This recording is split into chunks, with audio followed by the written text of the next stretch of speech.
কৃষক বন্ধু প্রকল্পের ভেরিফিকেশন শুরু। কি ডকুমেন্টস লাগবে, কিভাবে ভেরিফিকেশন করবেন জেনে নিন এই ভিডিওতে। পশ্চিমবঙ্গ সরকারের কৃষক বন্ধু প্রকল্পের আওতায় থাকা কৃষকদের জন্য অত্যন্ত গুরুত্বপূর্ণ খবর। রাজ্য সরকারের নির্দেশনায় জেলায় জেলায় কৃষক বন্ধু প্রকল্পের ভেরিফিকেশন শুরু হয়েছে।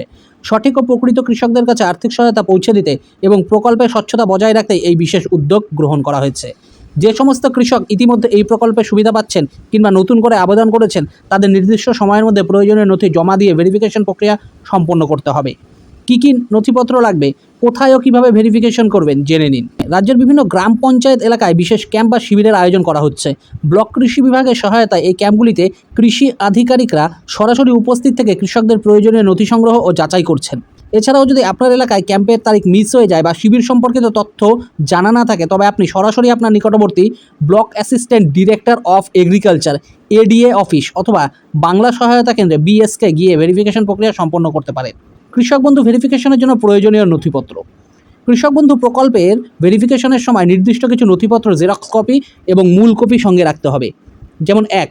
উপভোক্তার বৈধ আধার কার্ডের মূল এবং জেরক্স কপি। 2. আবেদনকারী কৃষকের ভোটার কার্ড। 3. জমির পর্চা। 4. কৃষক বন্ধু প্রকল্পের শুরুর সময়ের বা 2019 সালের জমির তথ্য। 5. জমির বর্তমান খতিয়ান ও দাগ নম্বর সম্বলিত হালনাগাদ পর্চা। 6. উপভোক্তার ব্যাংক অ্যাকাউন্টের প্রথম পাতার স্পষ্ট জেরক্স কপি। 7. এসআইআর স্ট্যাটাস নথি। 8. আধারযুক্ত সক্রিয় মোবাইল নাম্বার। এইরকম আরও ভিডিও পেতে ফলো করো।